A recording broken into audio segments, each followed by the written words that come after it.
साथियों नमस्कार। आज का हमारा विषय है पृथ्वीराज रासो की प्रामाणिकता। प्रिय विद्यार्थियों, इससे पूर्व आदिकाल के साहित्य पर चर्चा करते हुए हमने विभिन्न रासो ग्रंथों पर चर्चा की। इन्हीं रासो ग्रंथों में सबसे प्रमुख और सर्वाधिक प्रसिद्ध ग्रंथ है पृथ्वीराज रासो। इसके रचनाकार हैं चंद्रप्रदाय। विद्यार्थियों, जैसा कि हमने पूर्व में भी इस बात पर चर्चा की थी कि रासो ग्रंथ शुद्ध रूप से साहित्यिक ग्रंथ हैं, लेकिन इनकी प्रामाणिकता को लेकर विभिन्न विद्वानों में संशय की स्थिति बनी हुई है और उनमें भी सबसे ज़्यादा पृथ्वीराज रासो, जिसके रचनाकार चंद्रप्रदायी थे, उसको लेकर के विभिन्न प्रकार के विवाद उत्पन्न हुए और यहाँ तक कि इसे फर्जी, अप्रमाणिक और जाली ग्रंथ कहा गया। प्रिय विद्यार्थियों, पृथ्वीराज रासो ग्रंथ के कई संस्करण उपलब्ध हैं। उनमें से प्रमुख रूप से 4 संस्करण, जिसमें बृहद आकार का भी है, मध्यम आकार का भी है और लघु आकार का भी है। ये प्रमुख 4 संस्करण आज भी विशेष अध्ययन और अध्यापन के काम में आते हैं और शोधकर्ता उन्हीं पर अपना ध्यान केंद्रित करते हैं। प्रिय विद्यार्थियों, पृथ्वीराज रासो की प्रामाणिकता को लेकर जो संदेह है, जो विद्वानों में अलग अलग मत हैं, जो मतभेद है, उसी की चर्चा आज हम इस विषय के अंतर्गत करेंगे। प्रिय विद्यार्थियों, प्रारंभ में रासो को एक प्रामाणिक ग्रंथ समझा गया। कर्नल टॉड ने इसे प्रामाणिक समझकर इसके साहित्यिक सौंदर्य पर मुग्ध होकर इसके लगभग 30,000 पद्यों का अंग्रेजी में अनुवाद किया था। जैसा मैंने बताया था, फ्रेंच विद्वान गार्सद तासी ने भी इसे प्रामाणिक माना था।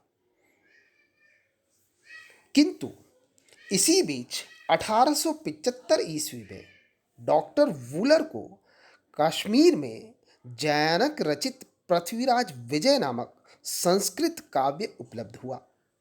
ऐतिहासिकता की दृष्टि से इस ग्रंथ में उल्लेखित घटनाएं उस रासो की अपेक्षा शुद्ध प्रतीत हुई। उस रासो मतलब पृथ्वीराज रासो जो चंद्रप्रदायी का लिखा हुआ है। ऐसी स्थिति में प्रोफेसर वूलर को रासो की प्रामाणिकता पर संदेह हुआ और उसने उसका प्रकाशन कार्य स्थगित करवा दिया। वैसे तो रासो की प्रामाणिकता पर संदेह करने वाले सर्वप्रथम व्यक्ति जोधपुर के कविराज मुरारी दीन तथा उदयपुर के कविराज श्यामल दास थे, किंतु डॉक्टर वूलर के संदेहपूर्ण दृष्टिकोण से अन्य भारतीय विद्वानों को इस दिशा में काफ़ी प्रेरणा मिली, जिनमें कुछ प्रमुख नाम मैं गिनाऊँ आपको। गौरी शंकर हीराचंद ओझा ये विशेष उल्लेखनीय।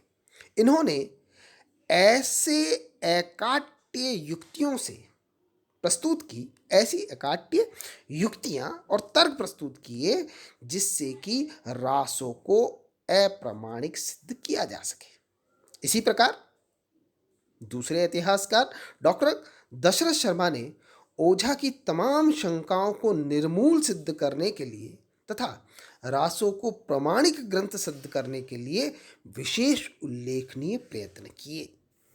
ये दो विरोधी, एक तो प्रमाणिक करने के लिए प्रयास कर रहे हैं और दूसरे उसको अप्रामाणिक। ये दो प्रमुख इतिहासकार।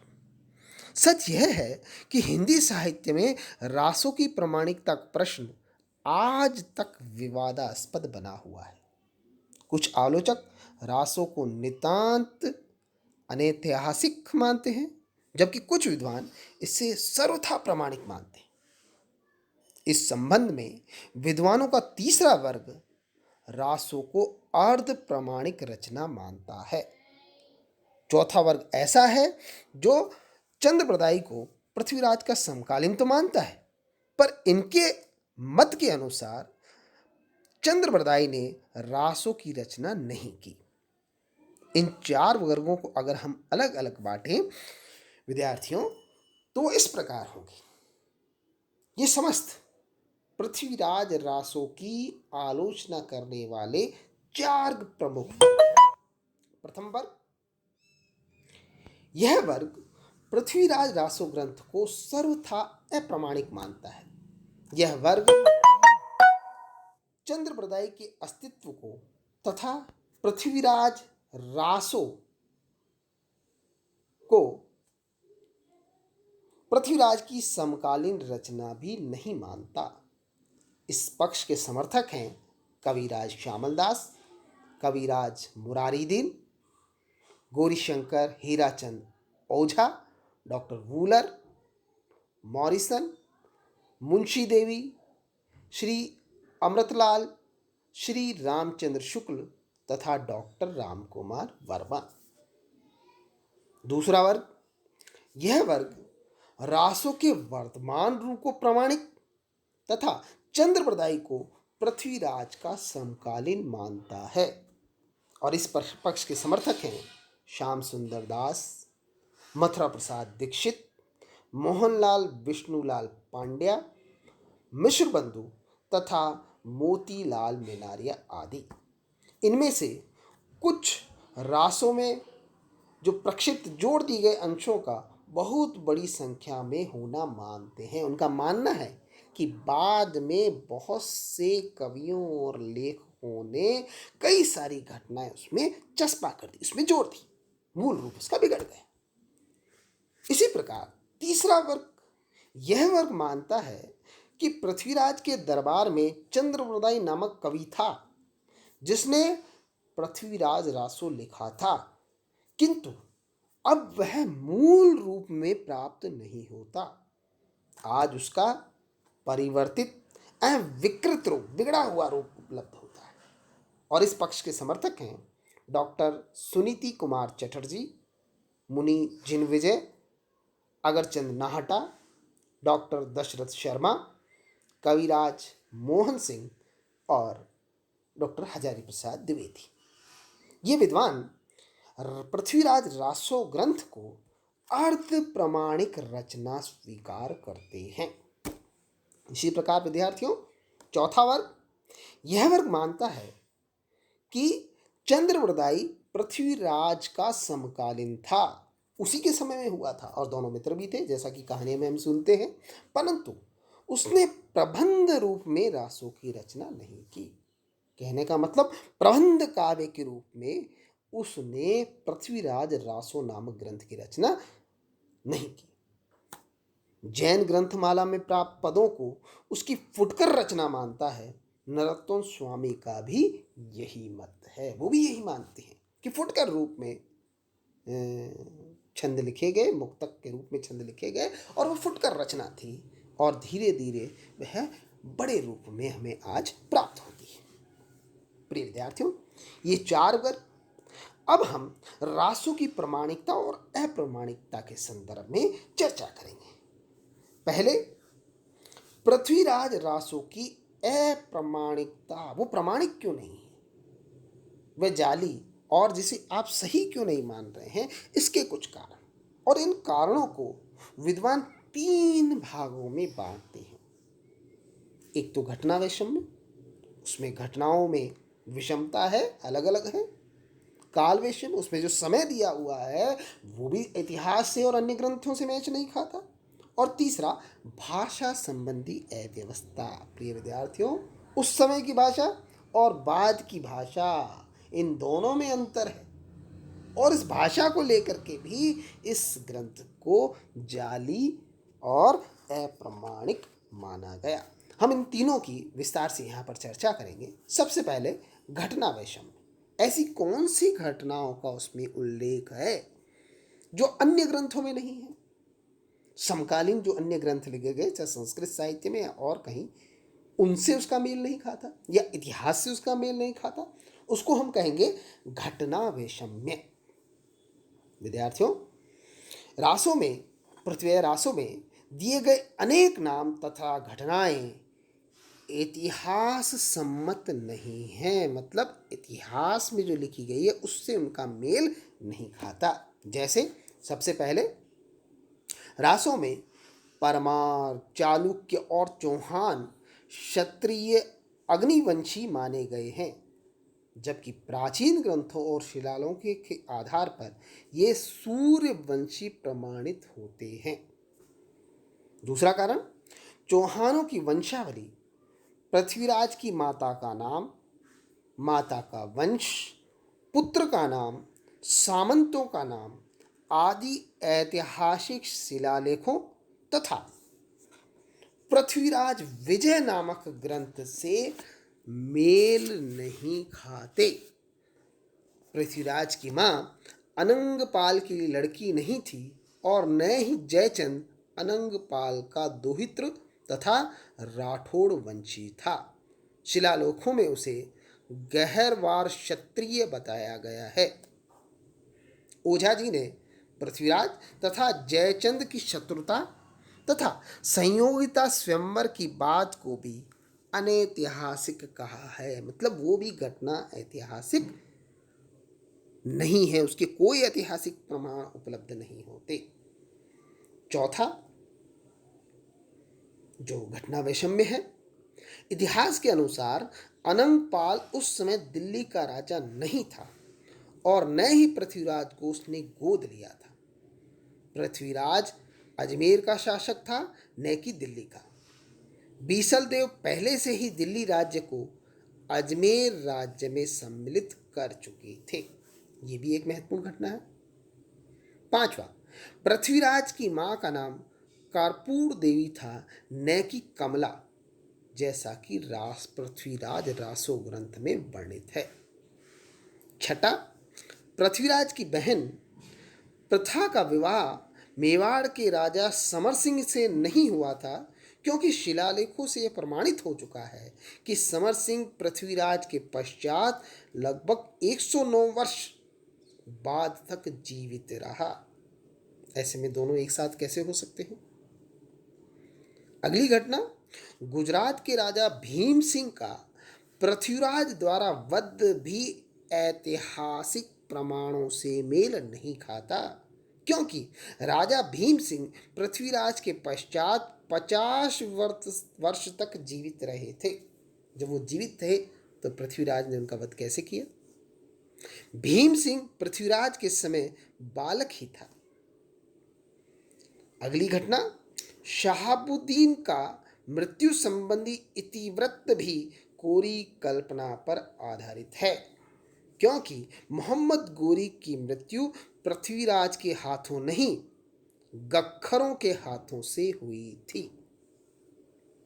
अगली घटना, पृथ्वीराज रासो में पृथ्वीराज के 11 वर्ष से लेकर 36 वर्ष तक की आयु तक 14 विवाहों का वर्णन है, जबकि इतिहास के अनुसार पृथ्वीराज की मृत्यु 30 वर्ष की अवस्था से पूर्व ही हो गई थी। अतः इतने विवाह असंभव हैं। अंतिम घटना, शहाबुद्दीन तथा समर सिंह का वध और पृथ्वीराज द्वारा सोमेश्वर का वध इतिहास की घटनाओं के विरुद्ध है। प्रिय विद्यार्थियों, ये तो हुआ घटना वैषम्य। इसके अलावा काल वैषम्य। पृथ्वीराज रासो ग्रंथ में जिस समय का उल्लेख हमें मिलता है उसमें क्या विषमता है वो भी हम थोड़ा बहुत देख ले। पृथ्वीराज रासो में दी गई तिथियां तथा संवत भी अशुद्ध है। कर्नल टॉड के अनुसार रासो में दी गई संवतों तथा दूसरे ऐतिहासिक ग्रंथों में दिए गए संवतों में 100 वर्ष का अंतर देखने को मिलता है। जैसे पहला हम देखें कि पृथ्वीराज रासो में पृथ्वीराज की मृत्यु का संवत 1158 है, जबकि इतिहास से वह संवत 1148 है। पृथ्वीराज का जन्म रासो में विक्रम संवत 1115 है, जबकि इतिहास में वह 1220 ठहरता है। ये एक बहुत बड़ा विषमता। दूसरा, आबू पर, माउंट आबू जिसे हम कहते हैं, आबू पर भीम चालुक्य का आक्रमण शहाबुद्दीन के साथ पुराडोर युद्ध की तिथियां भी अशुद्ध है। जो युद्ध हुआ उसकी तिथियां भी गलत है पृथ्वीराज रासो में। अगली जो समय के मामले में गड़बड़ी है कि पृथ्वीराज की जीवन घटनाएं, उसका दिल्ली गोद जाना, मेवाती मुगल युद्ध, संयोगिता स्वयंवर आदि घटनाओं का संवत 1460 के आसपास रचित हमीर महाकाव्य में कहीं भी उल्लेख नहीं मिलता। अगला घटना वैषम्य। पृथ्वीराज रासो के अनुसार शहाबुद्दीन गोरी संवत 1249 में पृथ्वीराज द्वारा मारा गया था। आप सुनते हैं ना कि शब्द वेदी बाण चलाना आता था पृथ्वीराज चौहान को, और मोहम्मद गोरी को, शहाबुद्दीन मोहम्मद गोरी को शब्द वेदी बाण से उसने मार डाला था। ये घटना आप सुनते हैं? तो पृथ्वीराज द्वारा मारा गया था, परंतु इतिहास के अनुसार संवत 1263 में गखरों के द्वारा शहाबुद्दीन मोहम्मद गोरी का वध किया गया था, ना कि पृथ्वीराज चौहान द्वारा। इस विवेचन के आधार पर कहा जा सकता है कि पृथ्वीराज रासो एक जाली ग्रंथ है, फर्जी ग्रंथ है, बाद में लिखा हुआ ग्रंथ। यदि चंद्रबरदाई पृथ्वीराज का समकालीन होता और रासो उसकी खुद की लिखी हुई कृति होती तो इतनी भयंकर भूलें कभी नहीं होती। इस विषय में आचार्य रामचंद्र शुक्ल लिखते हैं, उनकी बात मैं यहाँ पर आपके सामने रखूं। वो कहते हैं कि इस संबंध में इसके अतिरिक्त और कुछ कहने की जगह नहीं कि यह ग्रंथ पूरा जाली है। यह हो सकता है कि इसमें इधर उधर चंद के कुछ पद्य भी बिखरे हों, पर उनका पता लगाना असंभव है।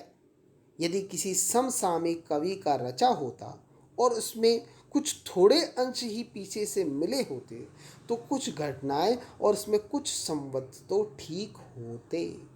ये रामचंद्र शुक्ल की कही बात है। पहले तो उन्हें भी प्रामाणिक लगा, लेकिन बाद में जब इस तरह की खोजें हुई तो उन्होंने कहा अगर चंद्रबरदाई पृथ्वीराज का मित्र था और उसका साथी था या उसका समकालीन था तो इतनी सारी गलतियां नहीं हो सकती लिखने में। इसीलिए इसे हम सही ग्रंथ नहीं कह सकते। प्रिय विद्यार्थियों, इसी कड़ी में तीसरा, भाषा संबंधी अव्यवस्था। पृथ्वीराज रासो में अरबी फारसी के बहुत से शब्दों का प्रयोग हुआ है जो चंद्रबरदाई के समय किसी भी प्रकार प्रयोग में नहीं लाए जा सकते। तब तक मुस्लिम भारत में प्रवेश हुआ ही नहीं था। अरबी फारसी तुर्की जो लोग थे उनका प्रवेश ही नहीं होता। इस प्रकार पृथ्वीराज रासो की भाषा चंद्रबरदाई के समय की न होकर 16वीं शताब्दी की ठहरती है। इस संदर्भ में प्रसिद्ध भाषा शास्त्री डॉक्टर धीरेन्द्र वर्मा ने इसी आधार पर इसे 16वीं शताब्दी की रचना माना है, ना कि पृथ्वीराज चौहान के समय की रचना। अगर 16वीं शताब्दी का है तो यह आदिकाल की रचना ही नहीं है। ठीक है ना विद्यार्थियों? तो आचार्य शुक्ल का इस संबंध में कहना है, वो कहते हैं कि यह ग्रंथ मतलब पृथ्वीराज रासो न तो भाषा के इतिहास और न ही साहित्य के जिज्ञासुओं के काम का है। कुल मिलाकर के ये आदिकाल की रचना ही नहीं है, ना तो भाषा की दृष्टि से और ना ही घटनाओं और तिथियों के आधार पर आप इसे चंद्रबरदाई की रचना कह सकते हैं। ये तो रहे विद्यार्थियों पृथ्वीराज रासो की अप्रामाणिकता को सिद्ध करने वाले कारण। लेकिन एक वर्ग और भी है जो इसे प्रामाणिक मानता है और वो भी अपने अपने मत प्रस्तुत करता है। प्रिय विद्यार्थियों, अब हम उसकी चर्चा भी करें। यहां पर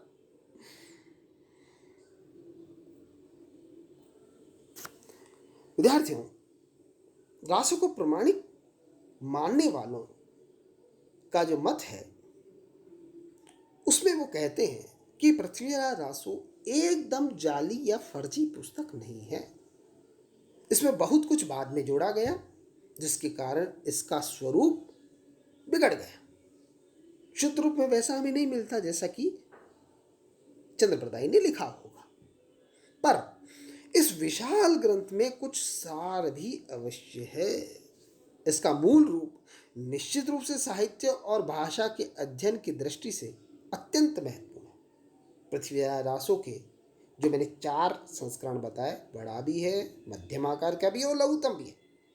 तो पृथ्वीराज रासो के लघुतम संस्करण में प्रक्षेप जिसे कहा जाता है, बाद में जोड़ा गया, जिसे हम प्रक्षेप कहते हैं, अधिक संख्या में नहीं है, क्योंकि तो वैसे ही छोटा ग्रंथ था।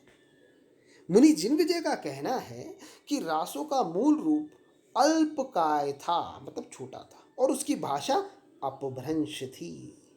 समझ रहे ना, भाषा भी अपभ्रंश थी। A.K. चटर्जी का भी ऐसा ही विश्वास है, क्योंकि पुरातन प्रबंध संग्रह में रासों के 4 छंद ऐसे मिले हैं जो रासों की लघुतम प्रतियों में भी हैं। ये एक मिलान मिलता है, जो सबसे छोटी प्रति हमें मिलती है रासों की, उसमें भी वो छंद है। यह प्रति लगभग 15वीं शताब्दी की मानी गई है। डॉक्टर हजारी प्रसाद द्विवेदी का मत है, इन पद्यों के प्रकाशन के बाद अब इस विषय में किसी को संदेह नहीं रह गया है कि चंद नामक कवि पृथ्वीराज के दरबार में अवश्य थे और उन्होंने ग्रंथ भी लिखा है। सौभाग्य रासों में भी ये कुछ छंद कुछ विकृत रूप में प्राप्त हो गए हैं। इस पर यह अनुमान किया जा सकता है कि वर्तमान रासों में चंद के मूल छंद अवश्य मिले हुए हैं। ये पृथ्वी हजारी प्रसाद द्विवेदी की अपना मत है। मतलब बड़ा ग्रंथ जो हमें मिलता है उसमें चंद्रप्रदाय के लिखे हुए छंद भी सम्मिलित हैं, इसलिए पूरी तरह से उसे फर्जी नहीं कहा जा सकता। इस संबंध में जो मत दिए गए उनमें सबसे पहले हम डॉक्टर दशरथ शर्मा के मतों पर चर्चा करते हैं। वो जो अपने मत प्रस्तुत करते हैं उनमें वो कहते हैं, वो सबसे पहली बात कहते हैं कि मूल रासो न तो जाली ग्रंथ है और न उसकी रचना संवत 1600 के आसपास हुई थी। इधर मिली हुई रासों की लघुतम प्रतियों के आधार पर घटना वैषम्य, काल वैषम्य और भाषा संबंधी अव्यवस्थाओं का निराकरण हो जाता है। जो 3 आरोप लगाए गए इसे अप्रमाणिक सिद्ध करने में, उन सभी का निराकरण हो जाता है। इन प्रतियों में इतिहास विषयक त्रुटिपूर्ण घटनाओं का कहीं भी उल्लेख नहीं है। एक मत। दूसरा मत वो देते हैं दशरथ शर्मा, वो कहते हैं राजपूत कुलों की आबू के अग्निकुंड से उत्पत्ति का उल्लेख भी इस प्रति में नहीं हुआ है।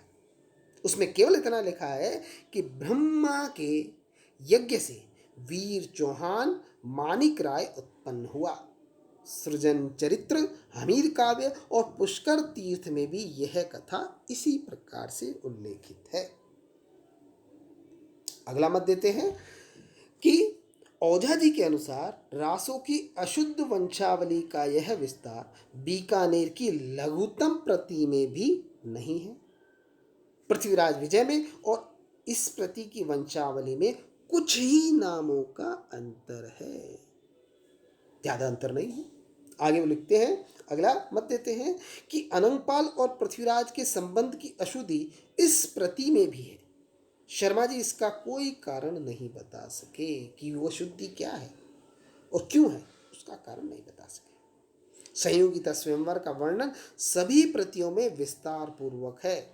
लघुतम प्रति में केवल इच्छिनी के विवाह का वर्णन है, लेकिन है उल्लेख प्रथा का विवाह तथा शहाबुद्दीन समर सिंह युद्ध और भीम सोमेश्वर तथा पृथ्वीराज और सोमेश्वर के युद्ध का इस प्रति में कहीं उल्लेख नहीं है। उसमें पृथ्वीराज और पद्मावती के विवाह की कथा भी नहीं है। आगे वो अंतिम जो देते हैं वो कहते हैं लघुतम प्रति में कैमासवध का वर्णन है। पृथ्वीराज विजय के अनुसार वह पृथ्वीराज का प्रधान था, वह मूल रासों की कथा है। इस प्रकार बहुत सी घटनाएं उसे मेल खा जाती है लघुतम प्रति को लेने पर।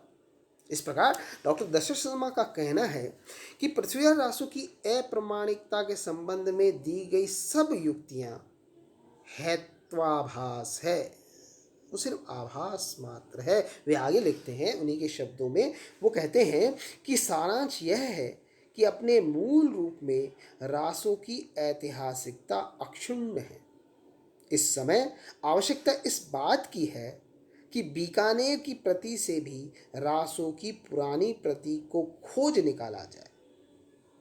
बीकानेर में जो अगरचंद नाहटा की लघुतम प्रति मिलती है उसमें से खोज निकाला जाए। यदि रासों की प्राचीनतम प्रति मिल जाए तो उसमें निश्चित रूप से सुरजन चरित्र में उद्धृत बातें मिलेगी, क्योंकि यह संस्कृत में रासों का सारांश है। ये उनकी महत्वपूर्ण बात है। वो कहते हैं कि वहां से अगर वो मूल प्रति मिल जाए तो हमें और भी जो संशय है, जो संदेह है, उसका निराकरण हो जाएगा। इसके बाद पंडित मोहनलाल विष्णुलाल पंड्या ये काल और समय के संदर्भ में अपना मत प्रस्तुत करते हैं और पंड्या जी ने एक अनंत संवत की कल्पना की है।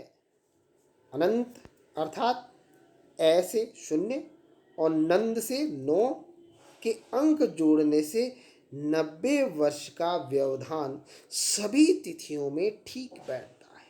जैसे हमने पूर्व में कहा कि समय में 100 साल का अंतर मिलता है, 100 से मतलब 90 के लगभग, 90-100 के बीच का अंतर मिलता है। तो इन्होंने एक नए संवत की कल्पना की है कि इस अनंत संवत को अगर देखा जाए तो ये मेल बिल्कुल ठीक बैठ जाएगा। पर ओझा जी का कहना है कि राजस्थान में विक्रम संवत का प्रचलन रहा है, अतः इस काव्य में भी संवत का ही प्रयोग होना चाहिए था। अस्तु, पृथ्वीराज का दरबारी कवि जैनक कश्मीरी था और वह संस्कृत का कवि था। उसके द्वारा चंद्रबरदाई के अनुल्लेख से पृथ्वीराज रासो की अप्रामाणिकता सिद्ध नहीं की जा सकती। सबसे पहले बात तो यह है कि जैनक ने कदाचित कवि सुलभ सहज ईर्ष्या से किया, क्योंकि दोनों थे, लेकिन ज़्यादा उल्लेख चंद्रबरदाई का था, तो ईर्ष्या के कारण उसने घटनाएं अलग दी हो। सबसे पहली बात तो यह है कि जैनक ने कदाचित, जैसे मैंने लिखा, और संभव है कि प्राचीन काल के छोटे छोटे राज्यों में भाषा कवि को संस्कृत कवियों के सम्मुख अत्यंत गौण स्थान मिला करता था। वे साधारण भाट या चारण कवि से अधिक सम्मान के पात्र नहीं समझे जाते थे। यह अनुमान कि बेचारे चंद्रबरदाई की भी संस्कृत कवि के सामने दयनीय स्थिति रही होगी, क्योंकि संस्कृत वालों का तो वट होता है और ये तो लोक भाषा के कवि थे चंद्रबरदाई, अतः उनके सामने दयनीय स्थिति रही होगी। संस्कृत पंडितों के द्वारा तत्कालीन भाषा कवि को तुच्छ और नगण्य समझा गया। लोक में वे भाट की संज्ञा से अभिहित किए जाते थे।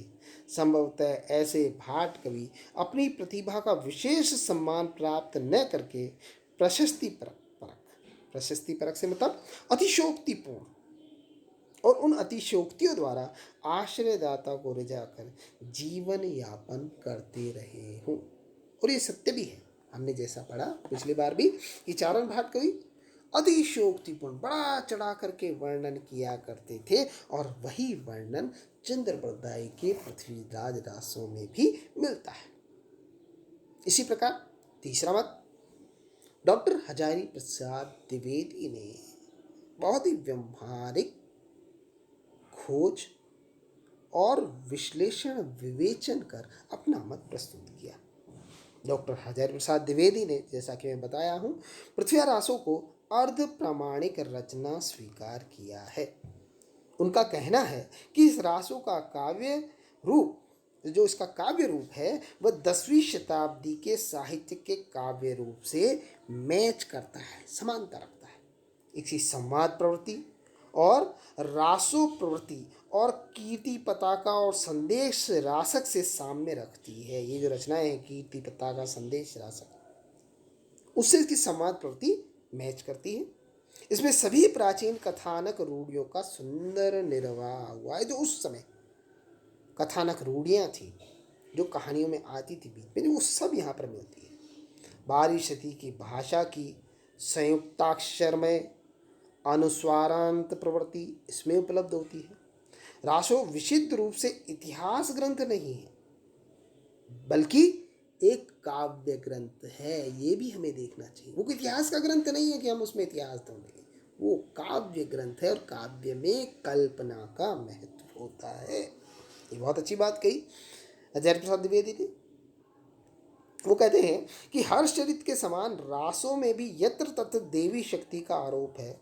वस्तुस्थिति यह है कि प्राचीन भारतीय वाग्मय में इतिहास को सीमित भौतिक अर्थ में ग्रहण न करके उसे व्यापक सांस्कृतिक रूप में ग्रहण किया गया।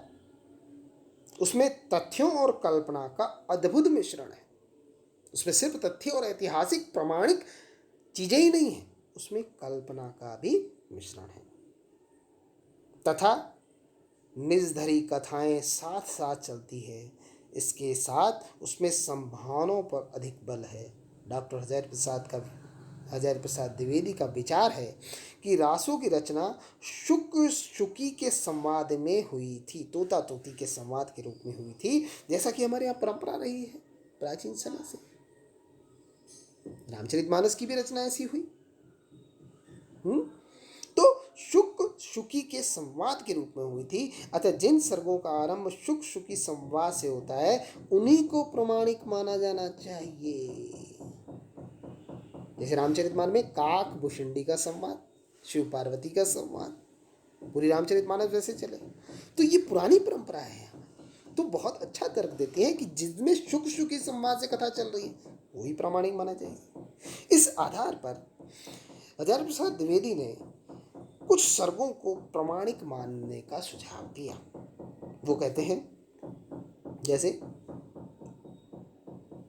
पृथ्व्यारासो का प्रारंभिक अंश, इच्छिनी का विवाह, शशिव्रता का गंधर्व विवाह, तोमर पहाड़ का शहाबुद्दीन को पकड़ना, संयोगिता का विवाह, केमास वध, गोरी वध संबंधी जो इतिव्रत है, ये सब रासों के संबंध में डॉक्टर नामवर सिंह की भी उपयुक्त मान्यता है।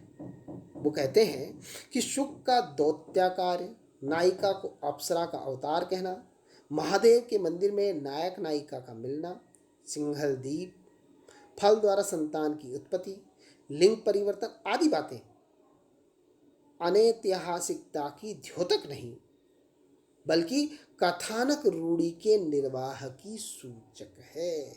बहुत अच्छी बात कहते हैं। ये जो घटनाएं आप कह रहे हैं इनको कहते हैं ये ऐतिहासिक नहीं है, इनका इतिहास से कोई लेना देना नहीं, तो ये इतिहास ग्रंथ है भी नहीं, ये काव्य ग्रंथ है और काव्य ग्रंथ में कथानक रूढ़ियों का निर्वाह होता है और उसी परंपरा के अनुसार ये सारी कथाएं उसमें दी हुई है। पृथ्व्यारासो ऐसी रूढ़ियों का कोश है, उसमें उस प्राचीन जो 10वीं 11वीं शताब्दी की हमारी रूढ़ियाँ थी, काव्य रूढ़ियाँ थी, वो सब की सब उसके अंतर्गत आई है। हमें उन्हें देखना चाहिए। इनमें से कितनी चंद बरदाई द्वारा लिखी गई और कितनी दूसरों के द्वारा, इसको अलग कर पाना खेल नहीं है। इसको अलग अलग आप नहीं कर सकते। उस समय की रूढ़ियाँ थी, कुछ चंद्रबरदाई ने डाली, कुछ बाद वालों ने इसमें जोड़ दी होगी। हम आगे चले विद्यार्थियों, तो डॉक्टर माता प्रसाद गुप्त ने डॉक्टर हजारी प्रसाद के मत की आलोचना करते हुए लिखा कि प्रक्षेपकारों ने, मतलब बाद में जोड़ने वालों ने भी शुक शुकी के संवाद में प्रक्षिप्त सर्गों की रचना न की होगी। इसका क्या प्रमाण है? जिन सर्गों को द्विवेदी जी ने प्रामाणिक माना है उनमें भी संभव है प्रक्षिप्त अंश हो, मतलब बाद में जोड़ दिए गए हो सकता है बाद के कवि ने भी शुक शुकी संवाद में ही बात लिख करके और चंद्रबरदाई के नाम से उसमें जोड़ दिया, संभव है ये भी। ये विद्वानों के अपने अपने मत हैं। विद्यार्थियों आगे चलें तो पृथ्वीराज रासो की भाषा संबंधी गड़बड़ी का समाधान करते हुए रासो की प्रामाणिकता के समर्थकों का कहना है कि उस समय मुसलमानों के आक्रमण आरंभ हो गए थे, अतः लाहौर का निवासी होने के कारण, चंद्रबरदाई लाहौर के निवासी थे, उसी के कारण चंद्रप्रदाय की भाषा में उन शब्दों का प्रयोग उचित और तर्कसंगत है। तब तक हो सकता है उन शब्दों का प्रयोग सामान्य जन तक पहुंच गया हो। यदि अरबी फारसी के शब्दों के आधार पर रासो अप्रमाणिक है तो सूर और तुलसी के काव्य भी अप्रमाणिक मानना पड़ेगा, क्योंकि उसमें भी उर्दू और फारसी के शब्द उपलब्ध होते हैं।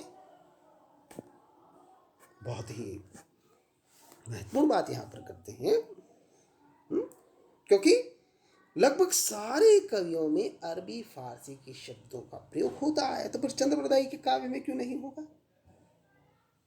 विद्यार्थियों, ये बहुत सी बात है, चाहे भाषा को लेकर, चाहे घटनाओं को लेकर, चाहे तिथियों को लेकर, सारे विद्वान अपना अपना मत यहाँ पर प्रस्तुत करते हैं।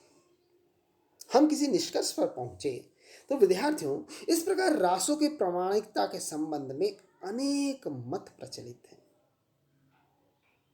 अगर हम विचार करें तो पृथ्वीराज रासो ग्रंथ सर्वथा अप्रमाणिक नहीं है। हाँ, उसका मूल रूप अभी प्राप्त नहीं है। पृथ्वीराज रासो का लघुतम संस्करण उसके मूल रूप से अधिक निकट है। हमारे कवि, जितने भी कवि लोग थे, वो जानबूझकर चरित्र नायक के गौरव की रक्षा के लिए ऐतिहासिक तथ्यों में परिवर्तन करते रहे हैं, और चंद्रप्रदाय भी इसके अपवाद नहीं है। जो हमारा चरित्र नायक होगा, जो नायक होगा, उसके का चरित्र लिखते हुए सारे कवियों ने कुछ ना कुछ बदलाव किया है। तो चंद्रप्रदाय इसका अपवाद कैसे हो सकते हैं? उन्होंने भी बड़ा चढ़ा करके कहीं भी अपयश जो चरित्र नायक को लगता हो उन सारी चीज़ों को हटा दिया, और जिससे उसकी ख्याति फैलती हो ऐसी बातें जोड़ दी गई। तो चंद्रप्रदाय भी इसके अपवाद नहीं हो सकते।